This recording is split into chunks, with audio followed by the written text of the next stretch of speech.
All right, I'm not expecting anyone's going to be impressed. So let's start the video with probably not impressed. But, you know, this radio costs $26 off eBay, Australian seller, by the way, and I don't know, $12 to post or something stupid. And get this, now let me just point out something here to all you sellers, including myself. It came with, a bit of a dodgy one, but a two-pin power cord, which is all right, a bit dodgy. I will admit that.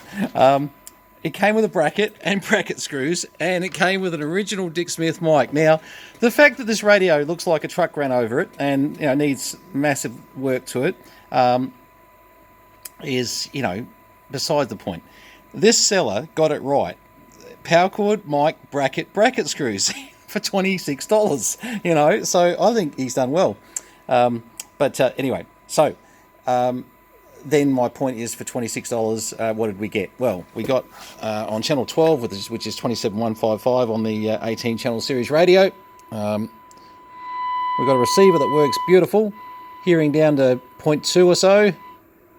Yeah, about 0.2 of a microvolt. That's not bad for this old girl. 0.2 of a microvolt. Now, come on, that's pretty good. Does the S meter work? Let's have a look. So small, the S meters on this.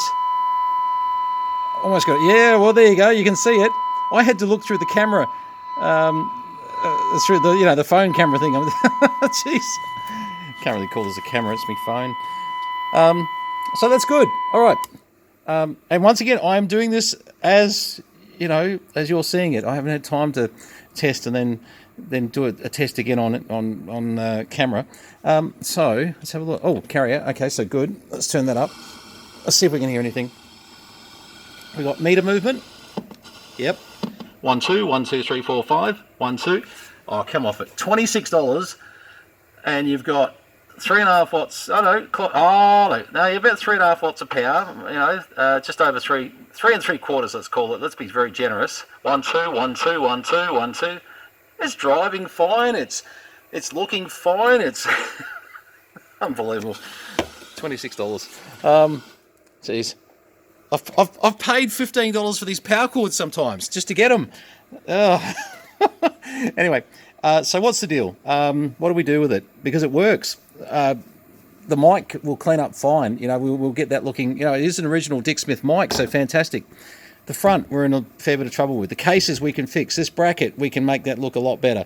What they've done is they've taken a bracket off another radio, squashed it in.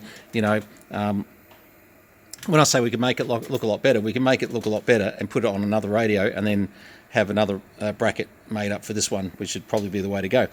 So we can do everything except the faceplate. The faceplate, I'm just going to try something, and I'll show you with a couple of our products what we try and do, but this one will be that the green is probably etched in a little bit too far.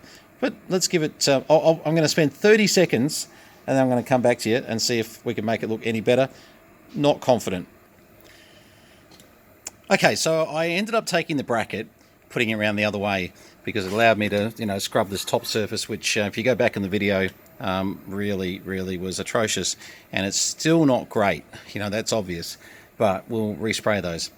The front panel on the top, got a lot of the stuff out, but you will find there's, no matter how hard you try it, there will be some pitting. The more you try and get the green stuff out, the more you cause pitting. So you've got to find that happy medium. But this is not what I'd call a recoverable radio completely. We can make the covers look better. We can certainly, make this look just a little bit better again. But the front is where your problem comes in. I've quickly just done a quick camouflage on a couple of spots, but it's going to always be, an average front. Things like the green mic socket should tell you something about the environment that this radio's been in. But that being the case, what was it? $26, I think I said.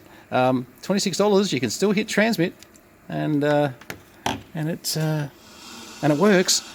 1 2 1 2. Hello. Yep, it works. That's pretty good. I mean, it's, for this age, and for what it looks like, and the condition it came in, and it's not much better. Trust me, we might have spent 2 minutes on it, just sort of giving it a rough clean. there are limitations to sometimes what you're going to be able to do. Ideally, we'd pull this front panel off and see what we could come up with, but there's a lot of pitting in the front panel areas, and unfortunately, that's where the rubber hits the road. You just sometimes can't get around that. You're looking for a new faceplate. I can make these covers look like new. I can make a new mic plug on there look like new. I just can't make that look like new, and that's sometimes the issue, and this is why you've got to have thousands of radios lying around so you can change parts. That's what it's all about. It's not actually collecting lots of radios, trying to make one good one. Anyway, okay, so that's the Dick Smith Bumblebee, and anyone who knows me knows I'm a huge Dick Smith fan. The man brought radio to Australia, made it famous, and I tell you what, I can't say enough about Dick Smith, but most people know that I feel that way. Got a lot of his products, and but we'll be looking for, we'll probably buy another one of these, and obviously look for something that's in the box or something that's like new. But this is nice just to have to say, well, if someone says you've got a Bumblebee, I say, well, we sort of have. Got one that works, and $26, pretty good. All right, all the best from Aussie Radio Pickers, and I'm Brenton, VK3CM. Thanks for having a bit of fun with a Dick Smith Bumblebee. Cheers.